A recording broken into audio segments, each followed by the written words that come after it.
Sir मैं बीच में एक अनुमति लेकर के बोलना चाहता हूँ, शायद आप लोगों को। हाँ, आपको भी इसके बाद में आप सहारा बोलिए, की इनके बाद में आप उत्पत्ति जब हुई थी ना सर 1 फरवरी 1978 को, तो सहारा ऐसे ही एक व्यवसाय करते थे, 2000 रुपए की पूंजी से शुरुआत की थी। सहारा को 1987 में आरएनबीसी का लाइसेंस मिला, जो आरबीआई की नॉन बैंकिंग फाइनेंशियल कंपनी के गाइडलाइन में आती है।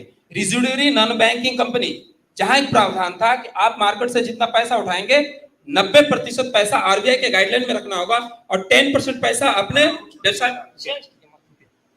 ये क्या हुआ सर, वहां से उसके विश्वास का सिलसिला चालू हुआ और हम लोग भी कस्टमर तक जाकर के वही बात को बताते थे, लेकिन अंदर ही अंदर सहारा को जब दबाव देने लगे सरकारी गाइडलाइन वाली संस्थाएं, तो धीरे धीरे वो वहां से हटने लगा और वो व्यवसाय को वहां से समेटते अंत तक हमारे अंदर वही विश्वास था और वही गाइडलाइन के अंतर्गत हम लोग धीरे धीरे कन्वर्ट। ठीक है, उनको दीजिए माइक, अभी वो कल से उनकी। प्लीज रिक्वेस्ट सर, आप इस क्वेश्चन पर मैं जवाब दूंगा, एक बार क्वेश्चन फिर तक कीजिए। मैं ये पूछ रहा हूँ कि जब भी 2 सहारा कंपनियों पे सेबी का केस चल रही थी, जिसमें शायद जजमेंट भी है, अगर if I am not right sir, कि कल ये 2 कंपनियों के ऊपर जजमेंट है कि पैसे वापस करने हैं, और वहां पर पीछे से सहारा ने क्यूसॉप निकाल के पैसे इन्वेस्टर्स को बुद्धू बना के दूसरे जगह रख लिए, तो यहाँ पर कहीं ना कहीं तो एजेंटों का भी हाथ है कि अगर आपको मैक्सिमम 9% आपको ये मिल रहा है, पे बैक मिल रहा है, जो कि एक ट्रांजैक्शन में 9% यानी सारा साल का ब्याज हो गया, और उसमें आप लोग ने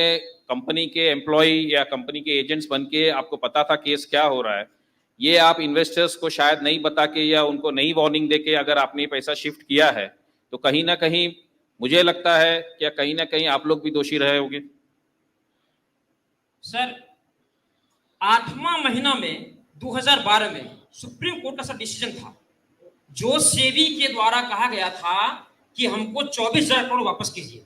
सहारा इंडिया ने ऑलरेडी बैक डेट में 4था महीना, 5वां महीना, 6ठा महीना और 7वां महीना में रातों रात सारे सिस्टम को लगा करके A to Z डॉक्यूमेंट को कन्वर्ट करके क्यूसॉक में रख दिया था। सर यही एविडेंस आप प्रोड्यूस कर सकते हैं? एकदम से कंप्लीट प्लीज कीजिए सर। डॉक्यूमेंट को सर बैक डेट में उसको कन्वर्ट करके रखा गया था। उसके बाद सुब्रत राय के द्वारा स्पष्ट कहा जा रहा था कि यदि आप सेबी से पैसा लोगे तो आपको कोर्ट का चक्कर मारते मारते जूता घिस जाएगा, लेकिन पेमेंट आपको नहीं मिलेगा। पेमेंट आपको मैं दूंगा, आप मेरे ऊपर भरोसा कीजिए, लंबा समय से मैं आपको पैसा दे रहा हूं, मेरे ऊपर भरोसा कीजिए और आप इसको कन्वर्ट कर दीजिए। सर जी, मैं आपके तरफ ही हूं, आप शांति से बात कर लीजिए।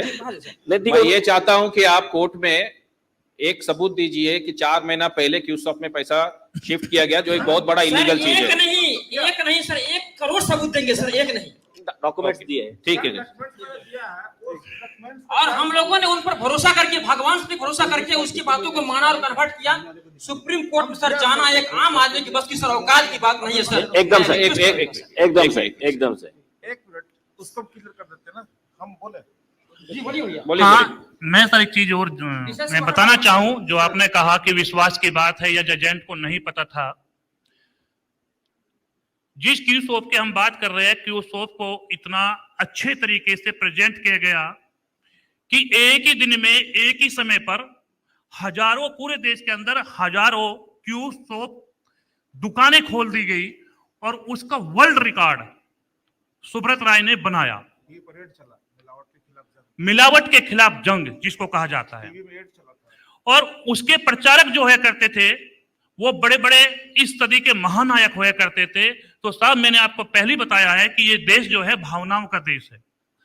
जब ये बातें सामने आई तो हमें कैसा महसूस होगा, जबकि सुब्रत राय ने, भैया ने बताया कि ये बिल्कुल साफ शब्दों में कहा गया था मीटिंग के द्वारा कई बार, एक बार नहीं कई बार, यहां तक था कि इनके जितने भी अधिकारी है उन लोगों के द्वारा भी हम लोगों को बार बार कहा गया कि अगर अपने जमाकर्ताओं का भुगतान आप चाहते हैं तो क्यूसॉप में कन्वर्ट करवा दे।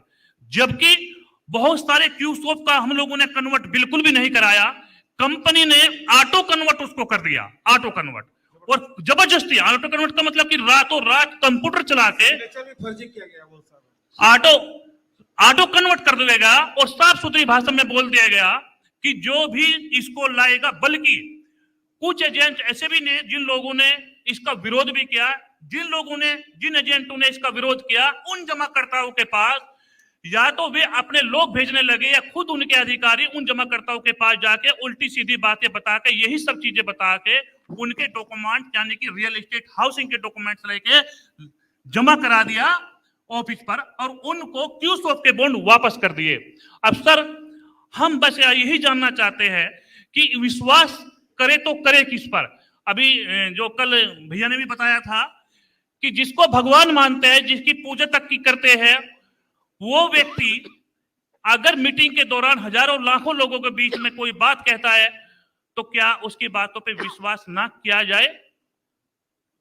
तो हमारा दोष सिर्फ इतना है कि हमने कंपनी के ग्रुप के चेयरमैन सुब्रत राय की बातों पर और उनके अधिकारियों पर विश्वास किया। यही हमारा अपराध है। अगर ये वास्तव में अपराध है तो ठीक है, जो सजा हमारे लिए मुकर्रर होती है वो सजा हमको दी जाए।